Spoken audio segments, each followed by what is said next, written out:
لیکن 4 کام ہیں، ان کا اجر اللہ تعالیٰ نے بتایا ہی نہیں ہے کہ کتنا ہوگا، اس کی کوئی لیمیٹیشنز نہیں ہے، اور ان 4 کاموں کا بدلہ اللہ تعالیٰ نے خود دینا ہے، اس لیے اس کے بارے میں بتایا ہی نہیں ہے۔ کتنا دینا ہے یہ میرا مالک جانتا ہے۔ وہ 4 کام کون سے ہیں؟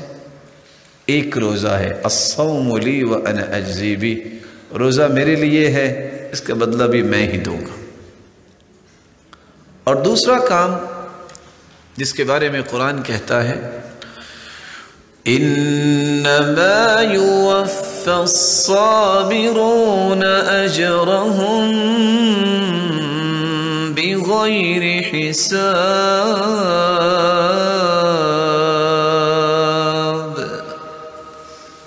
جو صبر کرتا ہے اسے بھی بغیر حساب کے ہی اللہ اجر دیں گے، اس کا حساب کوئی نہیں۔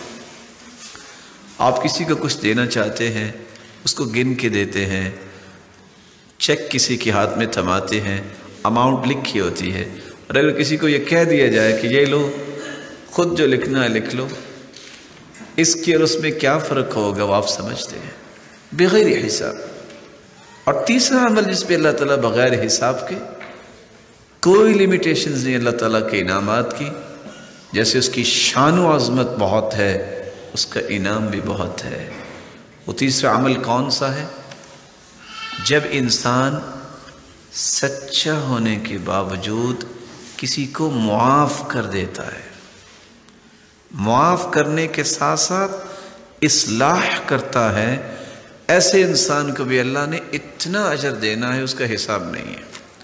قرآن مجید میں اللہ عز و جلال فرماتے ہیں فَمَنْ عَفَا وَأَصْلَحَ فَأَجْرُهُ عَلَى اللَّهِ،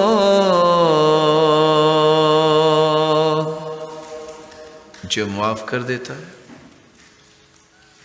اور جو اپنی اصلاح کر لیتا ہے، اللہ تعالیٰ نے اس کا اجر اپنے اوپر رکھا ہے، اس کا اجر بتایا ہی نہیں۔ چوتھا عمل جس کا رب تعالیٰ نے بے حساب اجر دینا ہے، جس کو آج ہم پسند نہیں کرتے، وہ کون سا عمل ہے؟ جب بھی کوئی گالی دے دے، وہ میرے اور آپ کے بارے میں کوئی بری بات کر دے تو ہم کبیدہ خاطر ہو جاتے ہیں، اچھا اس نے یہ کہا تو کہا کیوں؟ ارے بھائی، یہ تو وہ عمل ہے اگر آپ نے برداشت کر لیا، لوگوں کے تانے، لوگوں کی باتیں اور لوگوں کی تنقید، اگر آپ سچے ہیں تو آپ کو کوئی پریشانی نہیں ہونی چاہیے۔ پریشانی تو اس کو ہوتی ہے کہ جس کے اندر 3 صفات نہیں ہیں، یا تو اس نے کوئی جرم کیا، یا اس نے دین کو نہیں سمجھا، یا یہ ہے کہ وہ جانتے نہیں ہیں کہ اس پریشانی کو چھوڑ کر رب پہ توکل کرنے سے اور برداشت کرنے سے اجر مجھے کتنا ملے گا۔ لیڈر لوگ تو ایسا کام نہیں کرتے۔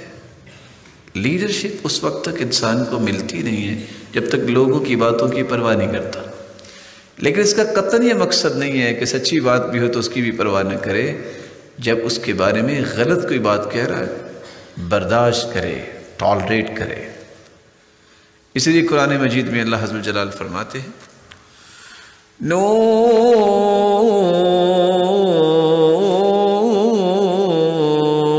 والقلم وما يسطرون ما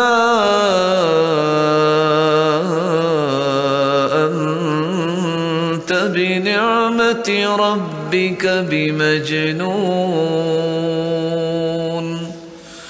وإن لك لأجرا غير ممنون وإنك لعلى خلق عظيم۔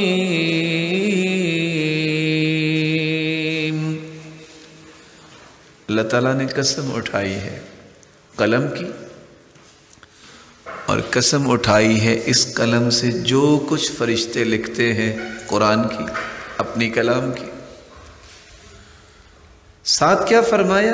ما انت بنعمت ربک بمجنون، ساری دنیا تمہیں دیوانہ کہے، مجنون کہے، میرے محبوب جب میں کہہ رہا ہوں جس نے پیدا کیا ہے کہ تم دیوانے نہیں، پریشانی کی ضرورت کیا ہے؟ وَإِنَّ لَكَ لَأَجْرًا غَيْرَ مَمْنُونَ، یہ جو تانے آپ کو ملتے ہیں اور آپ پھر بھی مسکراہٹیں بکھیرتے ہیں، اس کے بدلے آپ کو ان لمیٹڈ میں اجر عطا کروں۔ سبحان اللہ وبحمدہ، سبحان اللہ العظیم، سبحان ذی العز والجبروت، سبحان